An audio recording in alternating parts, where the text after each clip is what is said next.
जय श्री कृष्णा। राधे राधे भक्तों। आज के इस वीडियो में आप सुन रहे हैं माघ मास महात्म्य कथा का अध्याय 22।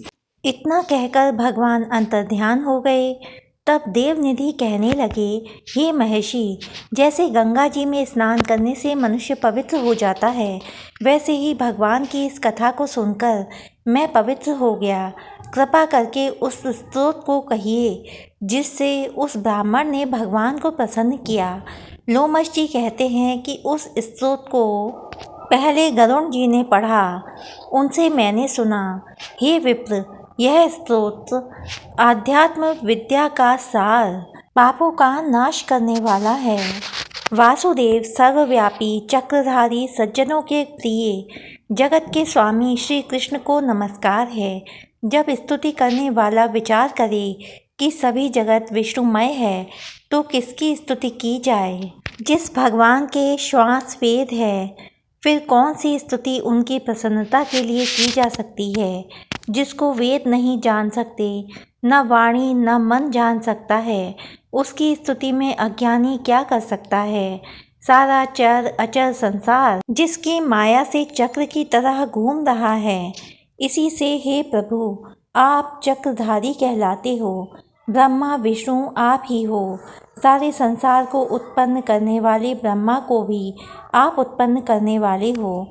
जब जीव शरीर को धारण करता है तब उसमें ज्ञान उत्पन्न होता है। तुम सब सुखों के दाता हो, इसमें कोई संदेह नहीं है। आपसे संपूर्ण सुखों को देने वाली बुद्धि उत्पन्न होती है।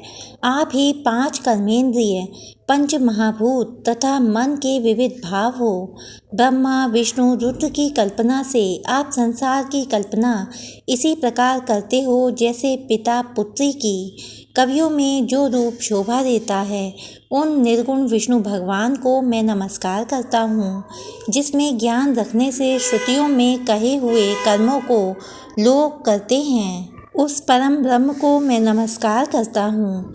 मैं उस सतरूप हरि को, जिसको योगी लोग सब प्राणियों में आत्म रूप में देखते हैं, उपासना करते हैं, जिसको अद्वैत कहते हुए गाते हैं और यज्ञ करते हैं, उस माधव भगवान को मैं नमस्कार करता हूँ। मनुष्यों को माया तथा मोह में पैदा हुए विचित्र आभास, अहंकार तथा ममता को जानकर खो देते हैं, उन भगवान को मैं नमस्कार करता हूँ। संसार में मनुष्यों के मोह रूपी वायु से सदा भभकने वाली ज्वाला आपके चरण कमल की छाया पहुँचने से नहीं जलाती। जिसके स्मरण मात्र से मोह अज्ञान रोग दुख दूर हो जाते हैं, उस अनंत रूप को नमस्कार करता हूँ, जिसमें मिल जाने पर और किसी दूसरे की इच्छा नहीं रहती। जिसको जानकर अद्वैतवादी आत्मा को देखते हैं। यदि विष्णु शब्द का अर्थ और उसके विषय का ज्ञान एक ही होता तो इस सत्य से हे माधव इस संसार की माया में फंसकर तेरा ही ध्यान में रत रहता। यदि वेदांत दर्शन में भगवान सारे संसार में व्याप्त है, तो इसी सत्य से भगवान में भरी निर्विघ्न भक्ति हो। जो बीज नहीं है तो भी बिना बीज के स्वयं विद्यमान है, सो वह विष्णु भगवान रूपी रंग से हमारे बीज के टुकड़े टुकड़े को, जो सृष्टि स्थिति तथा लय के लिए ब्रह्मा विष्णु महेश 3 रूप धारण करते हैं और कार्य में सत्य रज और तम इन तीनों गुणों में विद्यमान हैं, वह भगवान मुझ पर प्रसन्न हो। जो प्राणियों के हृदय रूपी मंदिर में निर्मल देव वास करते हैं, वह भगवान मुझ पर प्रसन्न हो। जो अविद्यापूर्ण संसार का त्याग करता है, जगन्मय आप हो। आपका बनाया हुआ विश्व आनंद करता है। आपके त्याग करने पर अपवित्र हो जाता है, उसका साथ करने पर भी तुम बिना साथ के बने रहते हो। विकार रहित जिनके चर्वांग पंचभूत योग से पैदा हुआ चैतन्य मानते हुए उपासना करते हो। जैन लोग आपको शरीर का परिणाम मानते हैं और सांख्यवादी तुम्ही को प्रकृति से परे पुरुष मानकर ध्यान करते हैं। जन्म इत्यादि से रहित चैतन्य रूप सदा आनंद स्वरूप उपनिषद जिनकी महिमा गाते हैं, आकाशादि पंच महाभूत, देह, मन, बुद्धि, इंद्रियां, सब कुछ तुम ही हो। तुमसे अलग और कुछ नहीं। तुम ही सब प्राणियों को उत्पन्न करने वाले हो और मुझको शरण देने वाले हो। तुम अग्नि, रवि, इंद्र, होम, मंत्र, क्रिया तथा फल सब तुम ही हो। कर्म के फल देने वाले बैकुंठ में तुम्हारे सिवाय कोई नहीं है। मैं तुम्हारी शरण में हूँ। सब प्राणियों के हेतु तथा उनको शरण देने वाले तुम ही हो। जैसे युवा पुरुष की युवती में और युवती की युवा में प्रीति होती है, वैसी मेरी प्रीति तुम में हो। जो पापी भी आपको प्रणाम करता है उसको यमदूत ऐसे नहीं देखते जैसे उल्लू सूर्य को। प्रत्येक पाप मनुष्य को उस समय तक सुख देते हैं जब तक वह आपके चरण कमलों का सहारा नहीं लेता। जिसको गुण, जाति तथा धर्म को स्पर्श नहीं कर सकते तथा गतियाँ भी स्पर्श नहीं करती, जो इंद्रियों के वशीभूत नहीं है, जिनका बड़े बड़े मुनि लोग साक्षात नहीं कर सकते, उन भगवान को मैं नमस्कार करता हूँ। जितने ज्ञान रूपी सुंदर गुण हैं, जिन्होंने सुख स्वरूप मोक्ष रूपी लक्ष्मी का आलिंगन किया, जिन्होंने आत्मस्वरूप सुख भोगा है और जिन्होंने ध्यान रूप से मृत्यु को वश में कर लिया है, ऐसे मुनियों से सेवित भगवान को नमस्कार है। जो जन्मादि से अलग है, जिनको काम, क्रोध आदि दोष दुख नहीं देते, उन वासुदेव भगवान को मैं नमस्कार करता हूँ।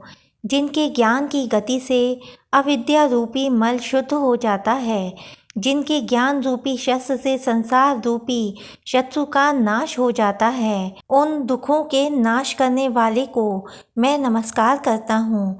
जिस प्रकार सब स्थावर जंगम संसार को उत्पन्न करते हैं, इसी सत्य से भगवान मुझको दर्शन दें। इस प्रकार उसकी सच्ची भक्ति देखकर भगवान ने प्रसन्न होकर उस ब्राह्मण को दर्शन दिए और ब्राह्मण की स्तुति से प्रसन्न होकर उसको वरदान देकर भगवान अंतर्ध्यान हो गए और वह ब्राह्मण कृतकृत्य होकर भगवान में लीन हो गया और शिष्यों के साथ स्तोत्र पढ़ता हुआ तपोवन में रहने लगा। जो कोई स्तोत्र को पढ़ता अथवा सुनता है, उसकी बुद्धि पाप में नहीं लगती और ना ही बुरा फल देखता है। इसके कीर्तन से मनुष्यों की बुद्धि, मन तथा इंद्रियां स्वस्थ होती हैं। जो भक्तिपूर्वक इसके अर्थ को विचार कर इसका जप करता है, वह वैष्णव पद को प्राप्त होता है। इसके सदैव पढ़ने से मनवांछित कार्य सिद्ध हो जाते हैं।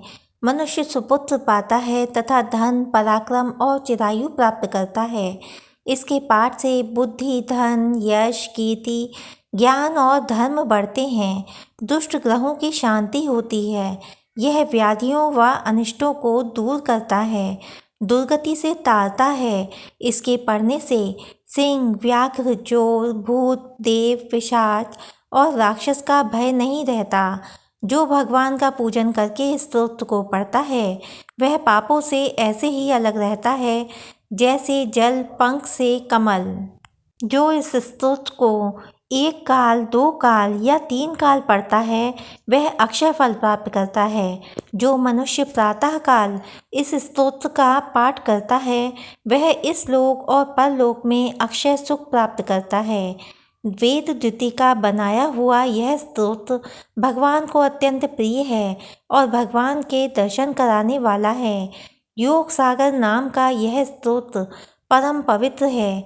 जो कोई भक्तिपूर्वक इसको पढ़ता है, वह विष्णु लोक को जाता है। अब पिशाच मोक्ष की कथा कहते हैं। प्यारे भक्तों, अब तक की कथाएं सुनने के लिए आपका बहुत बहुत धन्यवाद। इससे आगे की कथाएं सुनने के लिए मेरे चैनल को सब्सक्राइब करिए प्लीज़, और वीडियो को लाइक ज़रूर करें। इससे मुझे बहुत मोटिवेशन मिलता है। और कमेंट ज़रूर करें भक्तों, इससे भी मुझे बहुत मोटिवेशन मिलता है। प्लीज़ हमें सपोर्ट कीजिए। जय श्री कृष्णा, राधे राधे।